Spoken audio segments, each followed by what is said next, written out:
This program contains dramatic reenactments and material that may be disturbing to some audience members. Viewer discretion is advised. A retired couple are enjoying a day out in the New Mexico backcountry. You didn't have control of anything. You were rolling. But when a stroke of bad luck leaves them stranded in a hostile environment, there was no human life around. We were it. they're faced with a grueling hike back to civilization.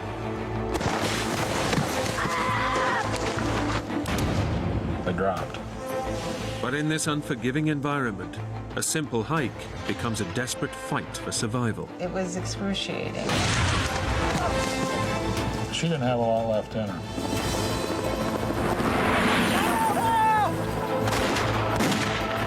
Just felt like I had to save her.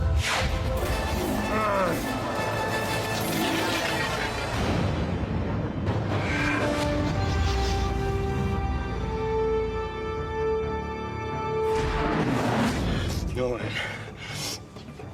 I'm not leaving you. You're the only one that can get us out of here.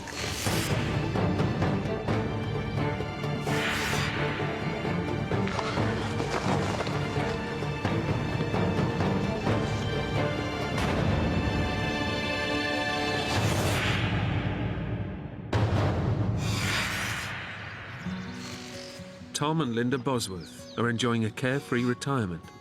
Today they're looking forward to a day out. You coming, honey? A drive and a picnic in the New Mexico wilderness. Hey, put that down. That's for lunch. Tom and Lynda have been married for 32 years. Their lifetime of shared adventures stretches back to the 70s, when they met on a skiing holiday in Aspen.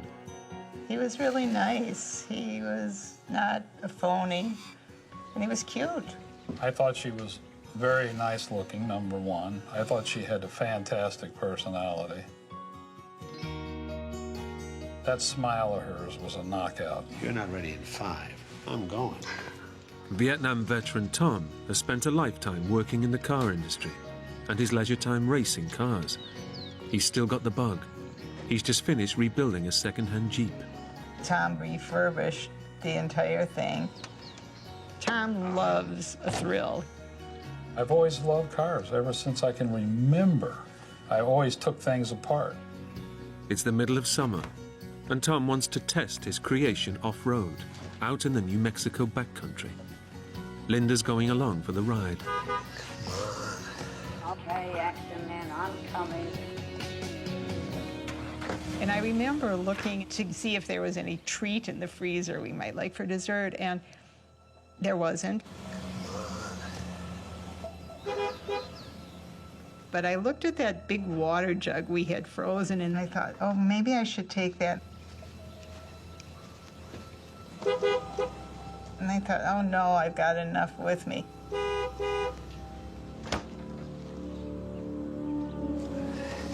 Oh. Let me give you a hand.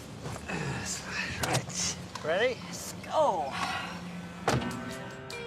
Well, it was a beautiful day. I thought it'd be fun to do. I thought Lynda and I would really like it. This was to fall in love with the mountains in this vehicle. Glad you came, honey. So am I. Wouldn't have missed it for the world.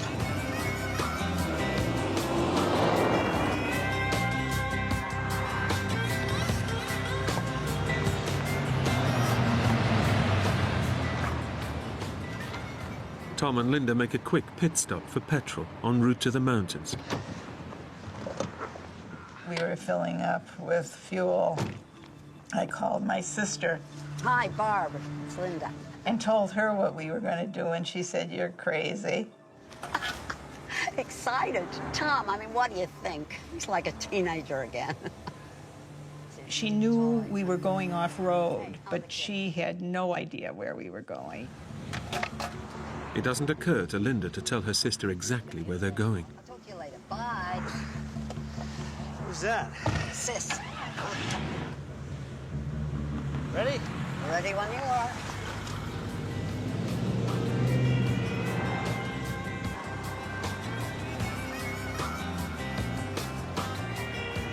It was was exciting to think this is really our exciting trip. We were thrilled to be able to do it. Their destination is a network of rugged trails in the Burro Mountains, in the heart of the vast and remote Gila National Forest.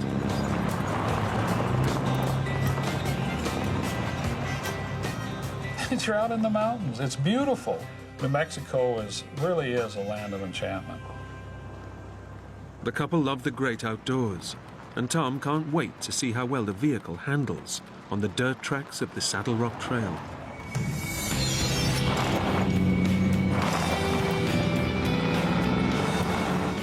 The whole thing was exciting for me, and I kept saying, Lynda, how do you like this? It's great.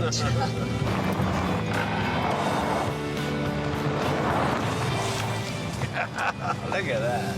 I was giggling a lot because it was fun. She was smiling and excited. From that, I was excited.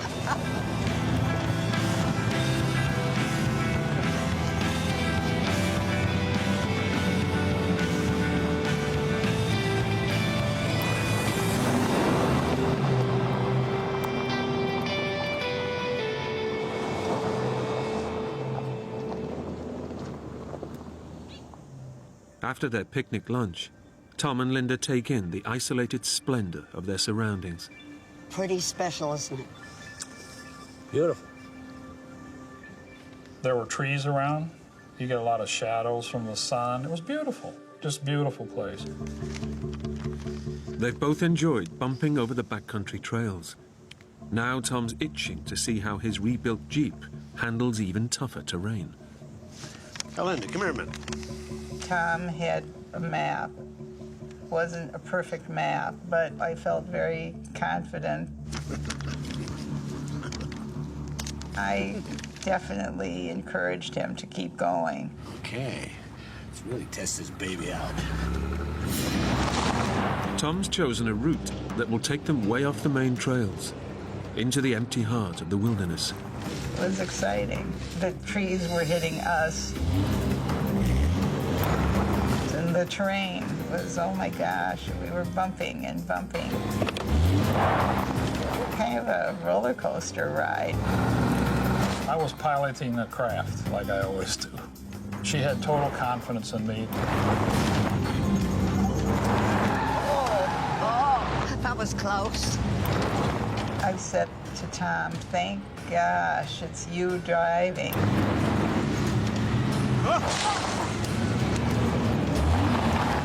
And then The Jeep just rolled.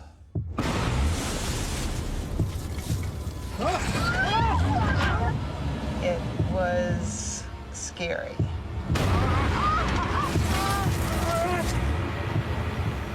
What in the world is going on?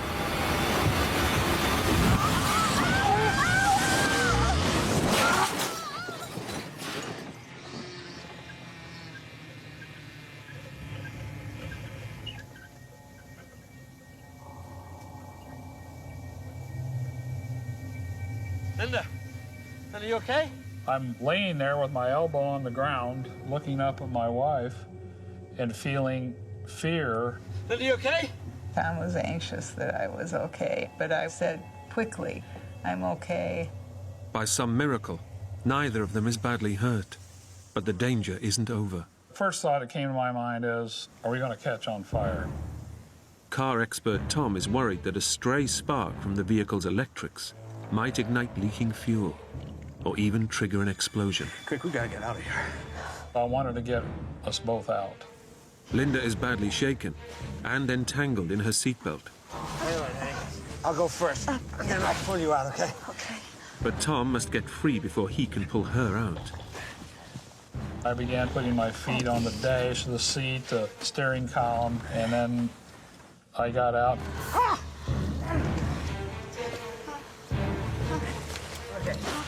Yeah, get me out. Okay, honey. I was anxious to get out of that vehicle. Hang on to my arm. I'll pull you out. Stay on the side. Don't let go of me. Don't let go. No, I got you. Got it? Yeah. Yeah, that.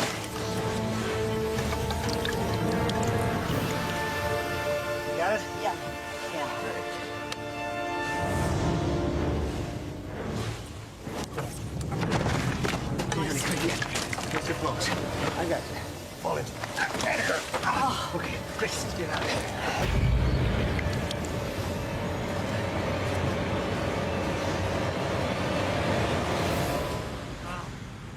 That was very scary. Tom and Lynda have had a lucky escape.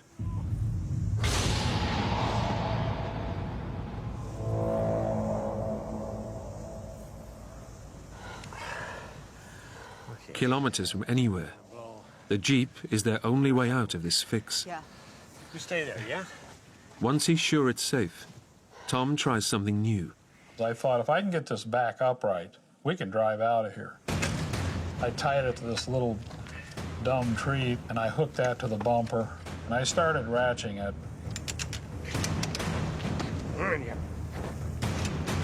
The vehicle was teetering a little, not very much, but a little. And I thought, gosh, if I can just get it to that point, it would fall, you know, come right back. Tom was exerting himself and trying very hard to get that vehicle to move.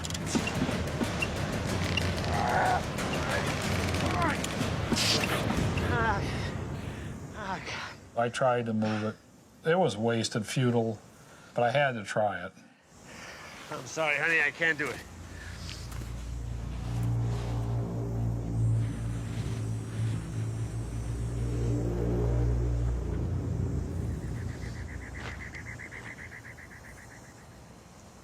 Anything? Nope. Me neither. The Burro Mountains all around them block out any mobile phone signal. There was a phone there with a slash through it. It was totally nothing. Did you tell your sister we were out here? No. I didn't tell her where we were going. I didn't tell anybody either. So nobody knows where we are. I guess not. Tom and Lynda's fun day out just turned deadly serious. They didn't tell anyone where they were going. And in this remote spot, many kilometers from the highway, the chances of them encountering a passing hiker are vanishingly small. We were in a very remote place, no tracks of any human life around us. We were it.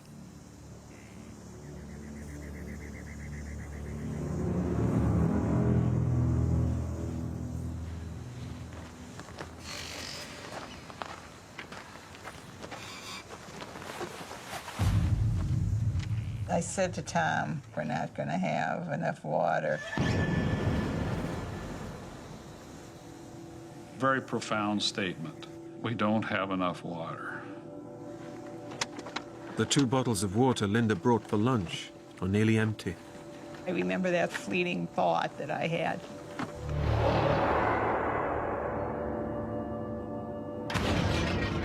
It came back to haunt me. The temperature is in the 30s and rising. Tom and Lynda know that if they stay put, they'll run out of water within hours. It was a real conundrum for me. I knew the rule. You should stay with the Jeep. In this heat, the 30-kilometer uphill hike back to the highway would be tough enough for youngsters, let alone a couple in their late 60s. Tom comes up with a plan. The Gila River was below us somewhere. I didn't know for sure where. If they hike downhill, they can cross the river and join the highway at a different point. Before they set off, Tom packs one last essential bit of kit. In the back of the vehicle, I had a pistol. It was a .357 Magnum. The main reason I carried that pistol was mountain lion. Also, there was brown bear around, and I had 2 bricks of ammunition. An hour since they left the crash site, and the mid-afternoon temperatures are soaring towards a punishing 40 Celsius. The heat was intense. It's right in your face. You okay back there, Lynda? Yep, you? Fine, hon. And that took a lot of steam out of us. You get ahead of me now. The terrain becomes increasingly perilous. Keep going, honey. We turned and started down this trail. It was very narrow. And off to the left was a drop-off.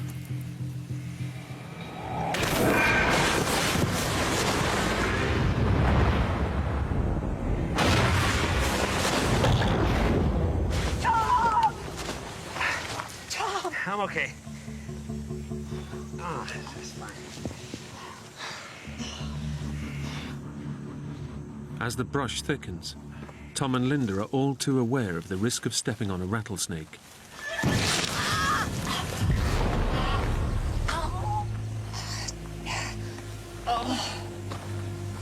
Let me see. The cut was deep, and it was stinging, and lots of blood was coming out. I got something for that. It's a nasty cut, but they can't let it slow them down. With the light fading fast, they're desperate to reach the river before nightfall.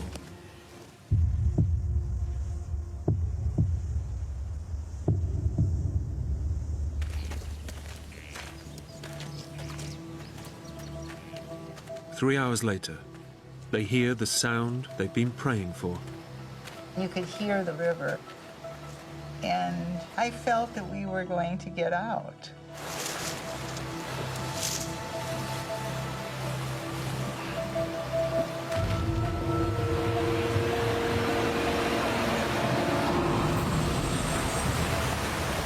This is not good. This is not what I expected at all.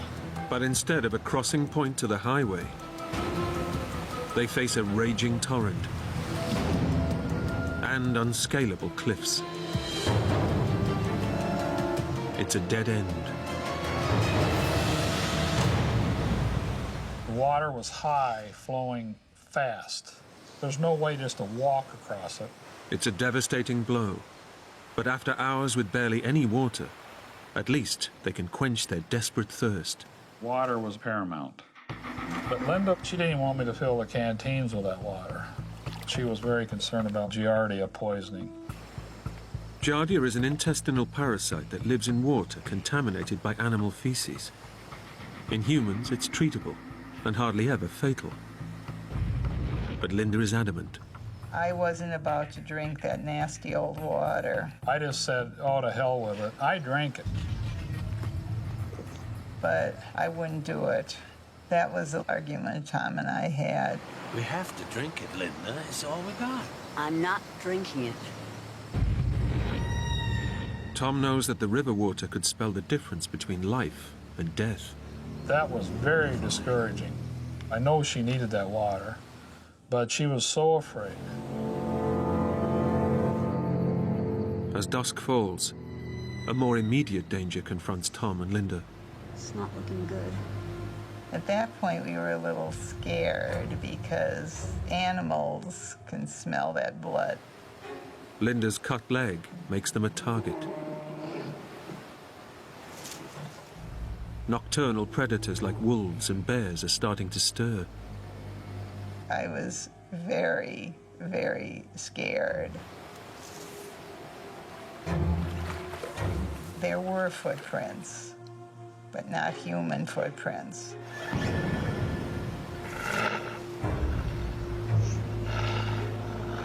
We knew that the animals must come to this space because it's easy access to the water. There are mountain lion around there are bear around there. If an animal sees that you're weak, a predator, it would attack. Tom's glad he brought his handgun, but he can't stand guard all night. I don't want to stay here, Tom. Wanted to get the heck out of there.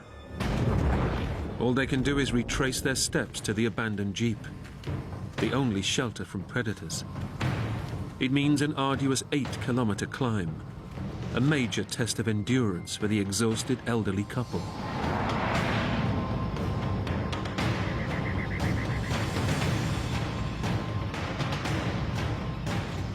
We really wanted to get back to that jeep. More than 4 hours later, Totally worn out, Tom and Lynda finally make it back to the crash site. Let's get some rest.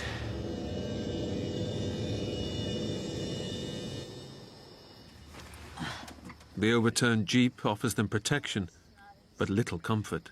We were tired, but only one person could lay stretched out. Tom is beginning to face up to the enormity of their predicament.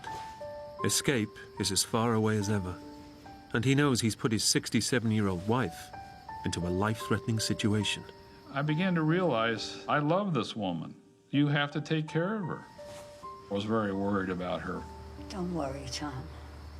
You'll be fine. I started feeling guilty.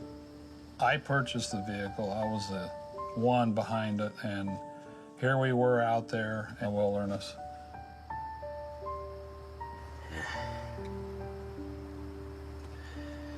I'll go back to sleep, honey.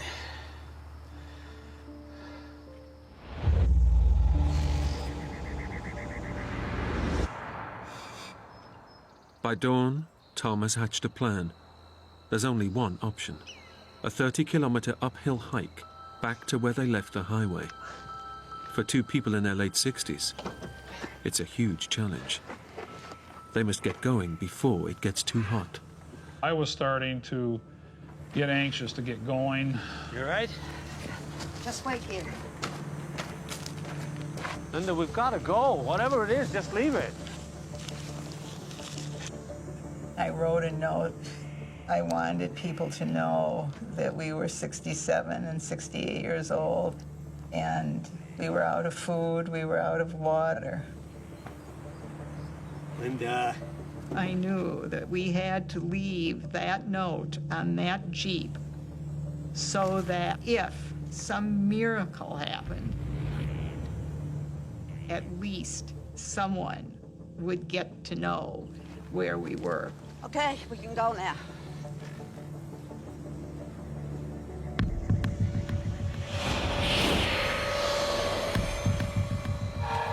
By late morning, the temperature is already up in the 30s. As we were walking, it was just thick, hot. It's just hotter than blazes. Tom and Lynda are exhausted and desperately thirsty, making every step an enormous effort.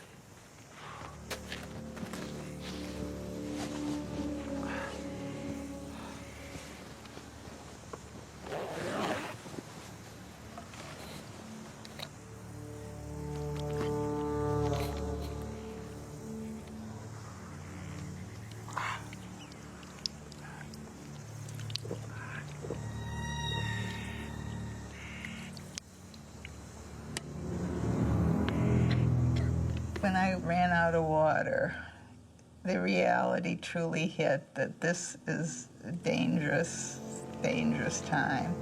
Here. Have some of mine. I was devastated because I was going to have to share some of Tom's Giardia water. Lynda has so far refused to drink the river water Tom collected, fearing it contains parasites. I had the little sip to get my tongue wet, and I spit the rest of it out. I said, Lynda, don't waste that water. You're going to need that water. I was very worried about her for that.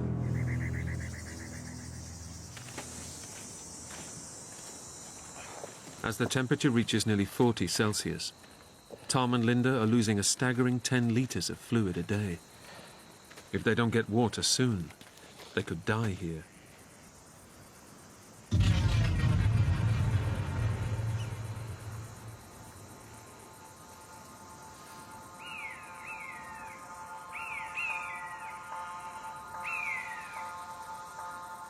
I looked up, and here's this huge, big bird flying over us. Buzzards, Tom. And I thought, gosh, we got to get moving here. That was very scary. If we don't get out of here, if we don't get water, we're going to be there at dinner.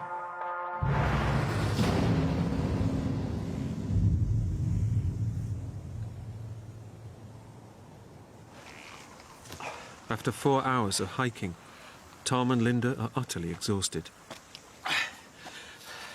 Let's rest a while. I knew then that we're starting to fade a little bit.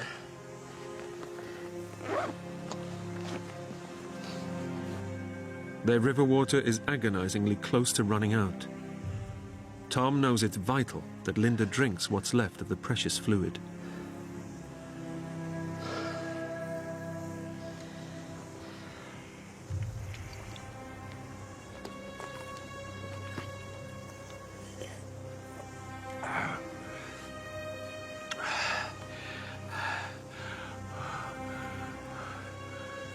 Tom is blaming himself for putting his wife in such a desperate situation. Lynda was innocent. She was going for the ride. And I felt guilty about that. I'm so sorry, Lynda. I'm so sorry, honey.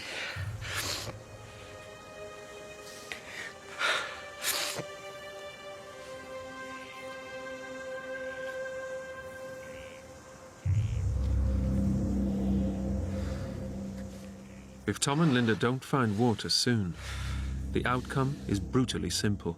No water meant death.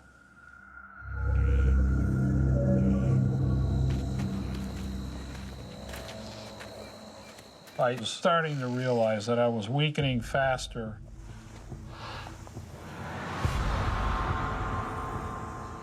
Suddenly, amid the scrub, Tom sees something. There was this huge, big prickly pear plant. And I said, Lynda, you know what? We could eat some prickly pear here and maybe gain some liquid.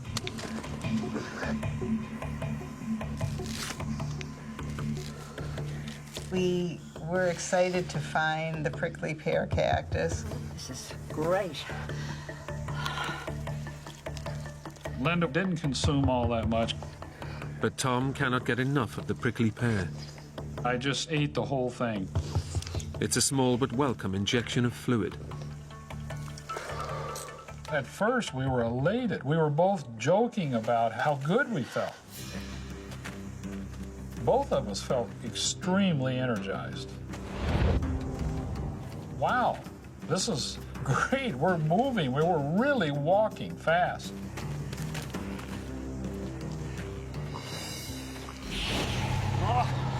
But then I started feeling my stomach, and I said, Lynda, I have to stop. I had major diarrhea. Tom. After the diarrhea bout, Tom did seem, if not broken, just withered. And I just felt so terrible for him. He apologized for being sick. He didn't have to.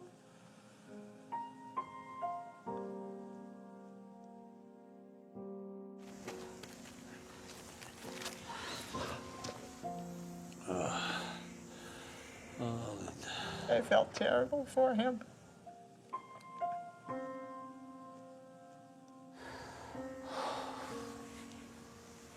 So sorry. It was the most ill I've ever seen Tom.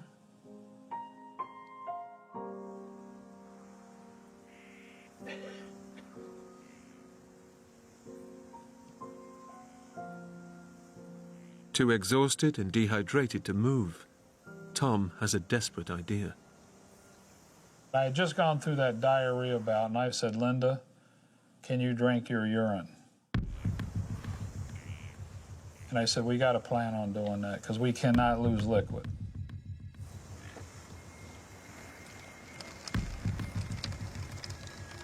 It's a drastic measure, but one they hope might just keep them alive.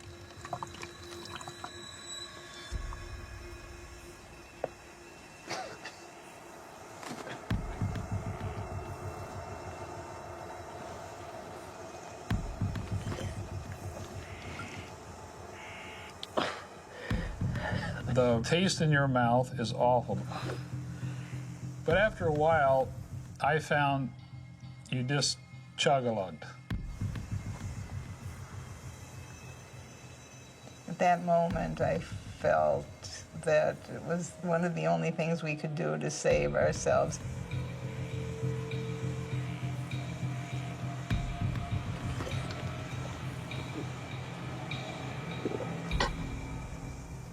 I didn't feel like an animal. I just felt like a desperate person.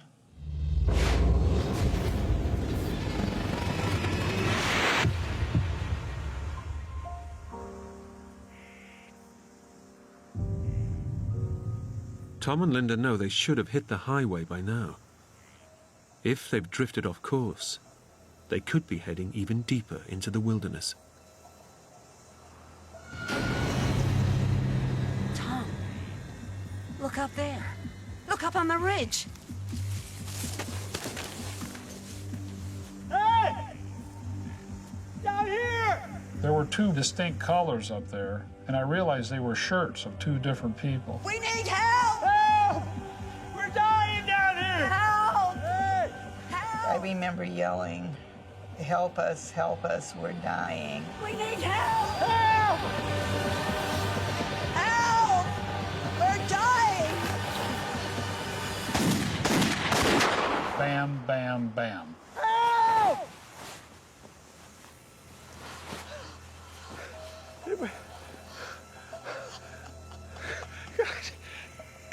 And then nothing.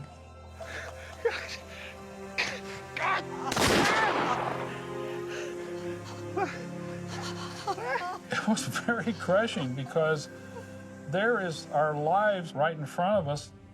We're saved if those two people would just do something, and they didn't. It's a devastating blow. Whoever they are, the passers-by have ignored an elderly couple in trouble.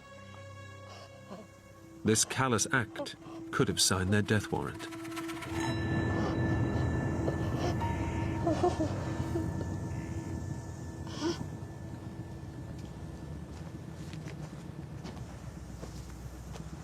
As they push on in search of the highway, severe dehydration is now playing tricks on Tom's mind. We were dehydrated. We were very dehydrated, and my mind was not near as sharp.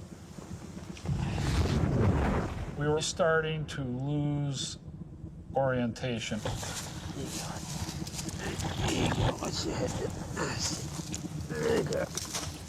I could feel my logic is not as sharp and quick as it was.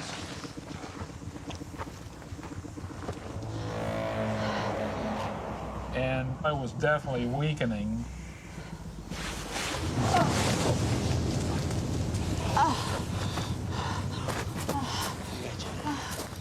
But Lynda is even weaker. Sorry. We were so dehydrated by then. And the energy and strength level was fleeting. Lynda was so fatigued, she just collapsed. And I had to rest and lay down. That's it, Tom. I can't go any further today. I gotta stop. Okay, sweetie. As it's close to dusk, Tom decides all they can do is hunker down for a second night in the wilderness. We were so fatigued, we just wanted to sleep.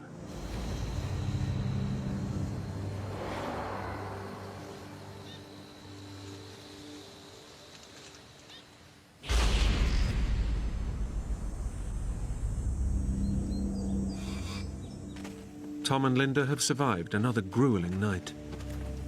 But Tom is desperately worried about his wife. By late morning, as temperatures soar into the 30s, it's clear that Lynda is in serious trouble. I could see she was really struggling. It took a lot of strength for her to keep going. She's had nothing to drink for more than 24 hours. I realized that Lynda had lost her gait. And she was leaning on that stick more and more. 67-year-old Lynda is paying a terrible price for refusing to drink the river water. I was feeling a terrific pain in my back. Every time I took a step, my back was just killing me. The pain is a terrifying sign that dehydration is causing Lynda's kidneys to fail.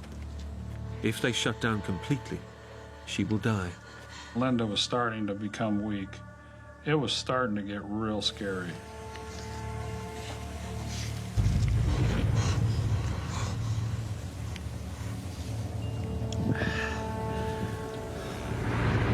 Then, Tom starts to recognize the terrain. Coming into Saddle Rock, we had passed a huge ranch. There's got to be a ranch around here somewhere. I could see on the map the hiking trail. I think you must. And I said, maybe we'll come out near that ranch. Tom decides to head downhill, praying it's the right direction. Finding the ranch could be Lynda's last chance.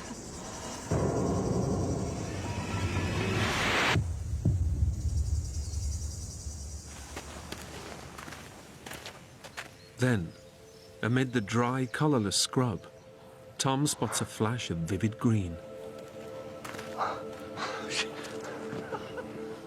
There's green grass. You could feel moisture. You could put your hand on the ground and it was wet.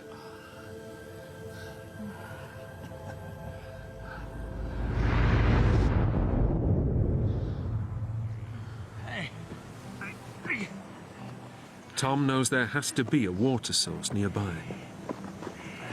Hey. I'm an engineer. I knew this was a wellhead, and there's got to be a way to get water here.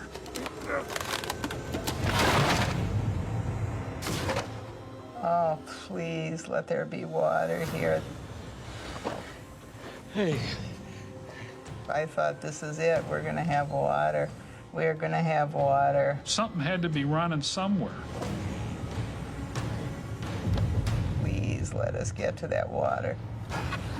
This is crazy. The well is probably for watering livestock, but he can't find a way to the water.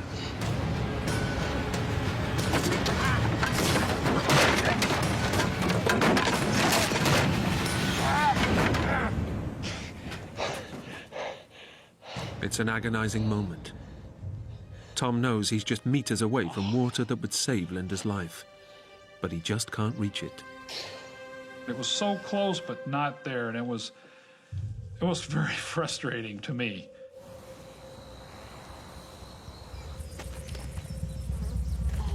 It's 72 hours since Tom and Lynda got stranded in the baking heat of the wilderness.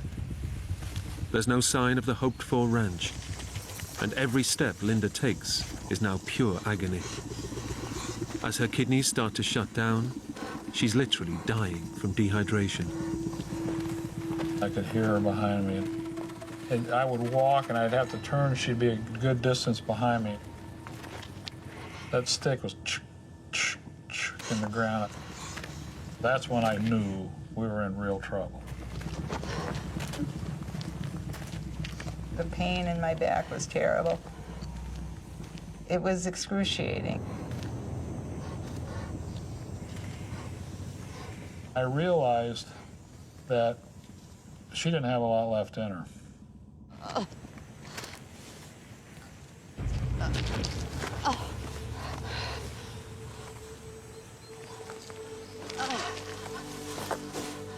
He begged me to get up and keep walking, but I just couldn't do it.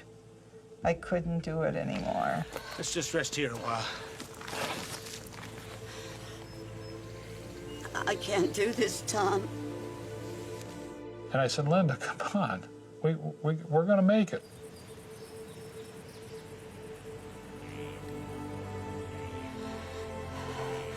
I'm slowing you down. I didn't like the sound of those words. I didn't want her to give up. Don't be silly, Lynda. You can make it.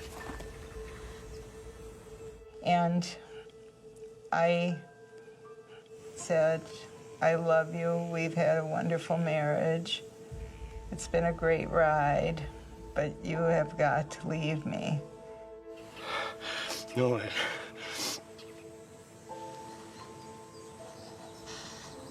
Tom. You gotta go on alone. And she kept encouraging me. She says, you gotta go. You've gotta find someone or water. Go, go, go. 2 of us can't die. Okay. I loved that woman. I didn't want to leave her.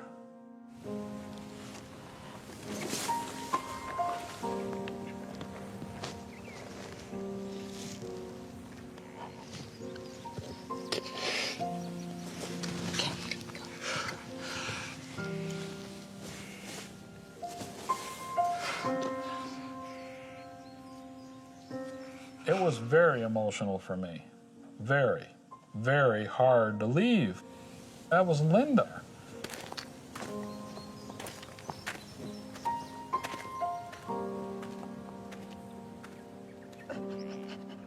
I had to go. There was no choice.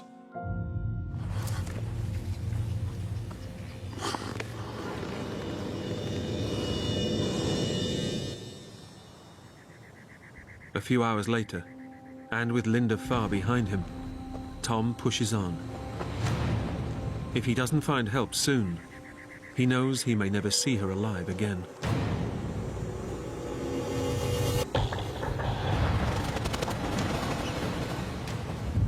I don't know how much further I went. But now Tom is in trouble too.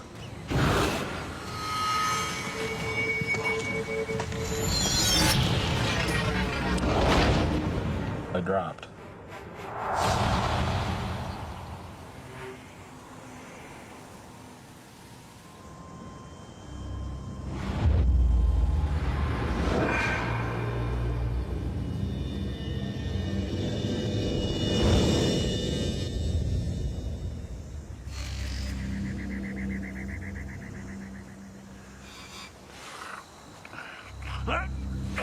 When I woke up, my face was straight into the sand.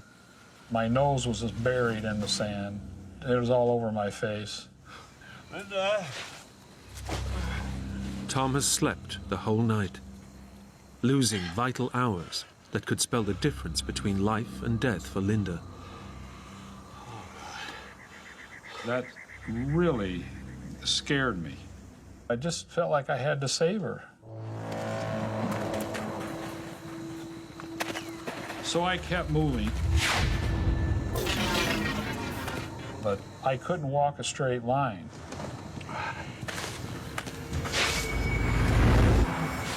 I felt drunk like it. I staggered. I was losing it.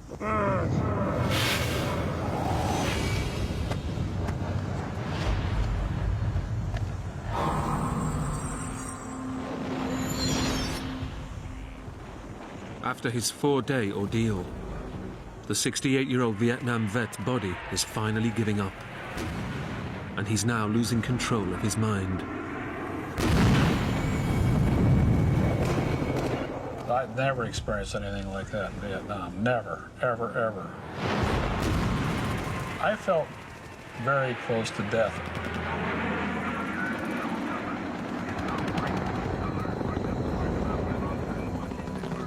The thoughts started coming into my mind. Tom, this is your last day on Earth. And I began to realize this is it.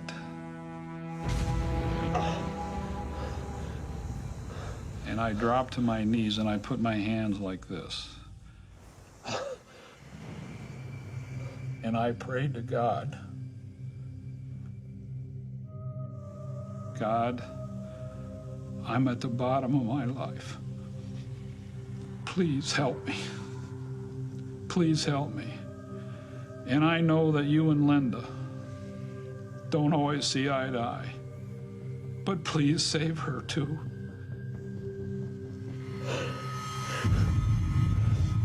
I just said it right out loud.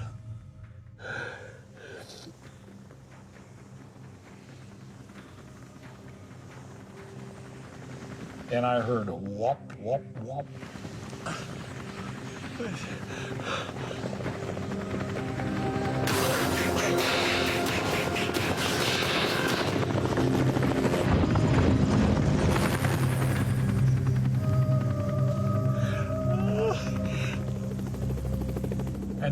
looked like they were going away from it.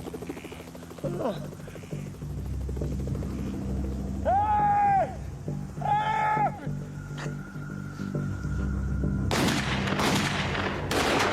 So I fired 3 shots in the air.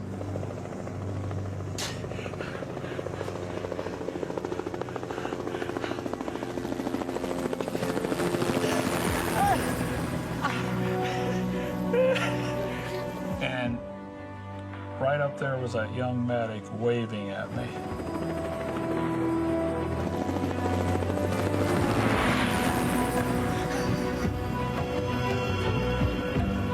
It was a miracle. God had answered my prayer.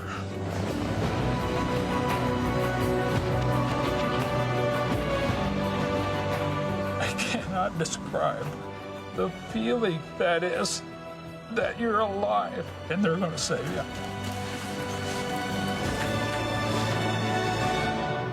The search and rescue helicopter was called out by 2 hikers who found Lynda's note pinned to the upturned Jeep. Tom directs the rescue team to where he left Lynda, but he has no idea if she's still alive. 10 minutes later, they find her. And I look over, and there is Lynda laying there. I looked at that medic, and he looked at me, and he did this. He did this. I'm sorry. Lynda was alive. Hospital treatment saved Lynda's life, but the ordeal left a serious legacy. Dehydration destroyed most of her intestine, and she now needs an intravenous drip to survive. This happened to me, and I've got to make the most of it because I've got a lot more life in me. I still, to this day, feel guilty. I have to work on that all the time. I love her so much. I will always take care of her.